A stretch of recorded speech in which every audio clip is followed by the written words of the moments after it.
মালিক শ্রমিক দ্বন্দ্বে তৃতীয় দিনের মতো চাঁপাইনবাবগঞ্জ, রাজশাহী ও নাটোর থেকে ঢাকাগামী যাত্রীবাহী বাস চলাচল বন্ধ রয়েছে। শ্রমিকদের বেতন বাড়ানোর দাবি ও সুযোগ সুবিধা নিয়ে পূর্ব ঘোষণা ছাড়াই ২৫শে সেপ্টেম্বর বৃহস্পতিবার মধ্যরাত থেকে বাস চলাচল বন্ধ করে দেয় বাস মালিকরা।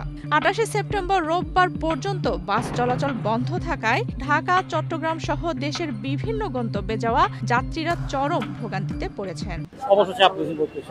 এবং কঠিন অসুবিধায় পড়তেছে যাত্রী। ঢাকা যাওয়া আসা করি, আমরা কঠিন অসুবিধা ভোগ করতেছি।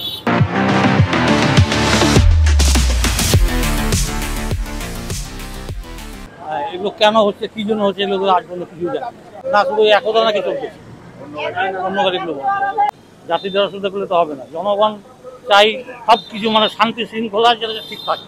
সকালে নগরের শিরোইল এলাকায় ঢাকা বাসস্ট্যান্ডে ঢাকাগামী যাত্রীদের অপেক্ষা করতে দেখা যায়। পূজার ছুটির আগে কোনো ঘোষণা ছাড়াই হঠাৎ বাস বন্ধ থাকায় তারা বিপাকে পড়েছেন। অনেকেই আগে থেকে টিকিট কিনে রেখেও যাত্রা করতে পারেননি। কাউন্টারে গিয়ে টিকিটের টাকা ফেরতের চেষ্টা করলেও দেখা যায় কাউন্টার ও টিকিটে দেয়া যোগাযোগ করার ফোন নম্বরটিও বন্ধ। 5 দিন আগে টিকিট নিয়েছি, আমি আর আমার মেয়ে যাব। এখন আর দেখছি যে ধর্মঘট, এখন টিকিট চেঞ্জ করে ট্রেনে যাব, টিকিটের টাকা ব্যাক নেব। কাউন্টারে আসছে না, বিকালে ডেকেছে। ঢাকায় যাব, আজকে হঠাৎ করে সকালবেলা কাউন্টারে এসে দেখি কাউন্টারটা বন্ধ।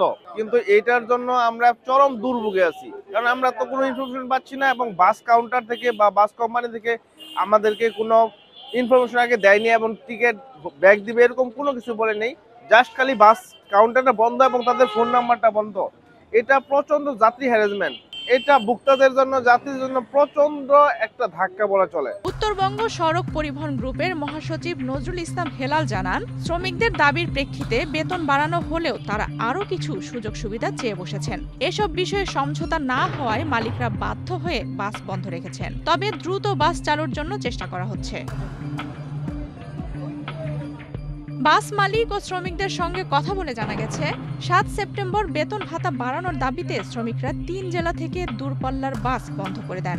২ দিন পর মালিক পক্ষের আশ্বাসে বাস চালু হলেও প্রত্যাশিত পরিমাণে বেতন ভাতা না বাড়ায় ২২শে সেপ্টেম্বর আবারও কর্মবিরতি শুরু করেন। ২৩শে সেপ্টেম্বর বিকেল পর্যন্ত একতা ট্রান্সপোর্ট ছাড়া অন্য কোনো বাস আর চলেনি। পরে বেতন বাড়ানো হলেও শ্রমিক মালিক দ্বন্দ্বের কারণে বৃহস্পতিবার রাতে পুনরায় বাস চলাচল বন্ধ ঘোষণা করা হয়। আফসানা রিপা, বাংলাদেশ প্রতিদিন।